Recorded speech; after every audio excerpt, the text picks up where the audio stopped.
ناس كتير بتبعت لي سؤال مباشر وبسيط قوي: اشتري عربية جديدة ولا مستعملة؟ وانا كنت برد بنفس البساطة كده، واقول طبعا لو معاك فلوس عربية جديدة اشتريها فورا. ولكن بعد ما فكرت شوية لقيت الإجابة دي صراحة مش دقيقة، وده للأسباب التالية. أول سبب هقول لكم عليه إن في مصر مهما كانت الطرق مرصوفة وشكلها جديد إلا إن دايما بيكون فيها حفر ونقر ومطبات، زي الحفر اللي أنا أكلتها دي على سهوة من غير والله ما أخد بالي إطلاقا ولا شفتها حتى. السلبية التانية هي التكاتك والتروسيكلات، وانا ماشي كده في امان الله لقيت الاسمراني الجميل اللي انت شفتوه ده ماشي مخالف، بعدها بثانية لقيت المعلم التاني ده كمان. ما خلصتش كلامي وبحود دماغي الناحية التانية، واللي اعتبرت قلت ده سلوك فردي كده من الاتنين ملهمش لازمة، لقيت صاحبنا ده كمان ماشي معاكس، والكادر لقيت فيه تروسيكل وتوك توك. فدول صراحة الاتنين يعني سببين كافيين ان انت ما تشتريش عربية جديدة خالص في مصر. طبعا يعني انا لا اقصد الاهانة خالص والله، ولكن المركبات دي فعلا بتعمل مشاكل كتيرة جدا جدا للعربيات نظرا لعدم الاهتمام من السواقين بتوعها.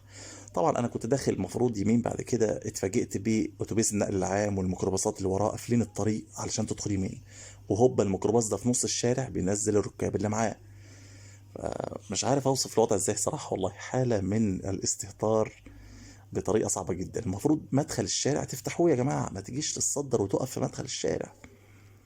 فحاجة صعبة جدا يعني. المهم يعني كبرت دماغي وفضلت ماشي برضه.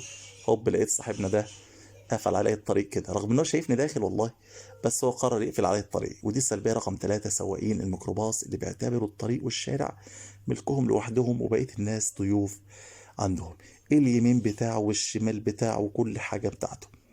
فيعني حاجة يعني حاجة تخليك تهرب من الدنيا بحالها والله، مش من ان انت تسوق في مصر بس. يعني صعب ان انت تجيب عربيه جديده وتمشي بيها في وسط المشاكل دي كلها. هوبا بقى المشكله الايه الرابعه: العربيات الكارو، اللي انت ممكن تكون بتاخد غرزه تبص تلاقيها قدامك. ايه مشكله الكارو؟ مشكله الكارو ان سرعته مش متناسبه مع بقيه سرعه الطريق، فدي مشكله كبيره. المشكله الخامسه ان مسافات ضيقه جدا، شوف العربيات لازقه في بعضها. انا جاي ادخل امشي لقيت الميكروباص كسر على صاحب العربيه الاوبتر دي، قفل الحاره بتاعتي. فبعد ما انا كنت جنب بتاع الاوبترا بقيت وراه يعني من الطبيعي ان انت تحاول تكون هادي، من الطبيعي ان انت ما تحاولش تدخل في مشاكل، وده طبعا هيساعدك تحافظ على عربيتك. بس مع الاوضاع دي مهما حاولت ما اعتقدش هيكون يعني هتقدر تعمل ده. نيجي بقى السلبيه السادسه اللي هي العربيات اللي قدامك دي، عربيات منتهيه الصلاحيه. طبعا ده ماشي بمبدأ ضربوا الاعور على عينه، قال لهم ايه؟ قال لهم خربانه خربانه. دي عربيه منتهيه الصلاحيه، هيخبطك عادي ويرزعك عادي، وساعات بيخبطك على عمد، وكده كده عربيته مش هتحصل لها حاجه قويه جدا. وحتى لو خبطك عادي يعني عربيته مش هيحصل لها حاجه. طيب المشكله بعد كده السابعه: الناس اللي ماشيه من غير مرايات اصلا زي صاحبنا ده. انا مش والله ما عارف ماشي ازاي من غير مرايه. عاوز اقول لكم انا لو مرايه عربيتي اتكسرت ما بعرفش اتحرك غير لما اصلحها. المهم بعد المعاناه دي كلها وصلت الشغل. دوروا لي بقى على ركنه. اول حاجه في ركنه على ايدك الايه، ايدك اليمين اهو، بس صاحبنا ده قافلها بجنزير مش مهم.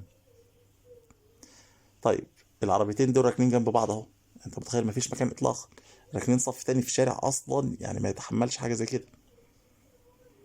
طيب نكمل اهوت في الشارع، مفيش ركنات خالص. انت متخيل الوضع ما عامل ازاي؟ رغم ان انا عاوز اقول لكم ان انا شغلي في الدقي يعني اصلا يعني مش عارف اوصفها لكم ازاي، بس المفروض يعني الدقي مكان كويس تلاقي فيه ركنه مش بسهوله يعني الى حد ما. المهم كملت في الطريق، مفيش ركنات. لو حد فيكم لقى ركنه يقول لي يا جماعه، عشان بس ما حدش يقول لي انت بتتلكك مفيش ركنات. طبعا عاوز اقول لكم ان في ركنات كتير الناس ركناها اصلا بتجازف، ركنات صعبه لانه مش لاقي غيرها، والعربيه بتتخبط طبعا بسبب كده. طيب حد هيقول لي في ركنه اهوت على ايدك اليمين، بس عاوز اقول لك الحاجه اللي قاعده بكرسي بعجل دي حجزاها وبتاخد في الساعه بال10 جنيه وال20 جنيه. طبعا ده غير الراجل اللي قطع عليه الطريق، انا وقفت عشان هو يعدي. أه. وطبعا دول زي ما انت شايف كده في الركنات حاطين ايه، حاطين عمدان حديد كده، ما ينفعش برضه تركن. وطبعا انا مش شغال وزير يعني عشان ادفع 10 جنيه في الركن. ف ولا 20، انا بدفع ال10 جنيه عادي، مش بس مش في الساعه يعني، ممكن ادفعها في اليوم كله مفيش مشكله. المهم بنكمل كل ده، مفيش ركنات والركنات الموجوده محجوزه.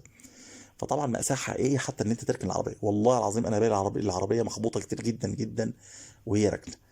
فلو هي عربيه قديمه او مستعمله عادي، لكن عربيه زيرو واشتريها بنص مليون او مليون، اقل عربيه النهارده بنص مليون،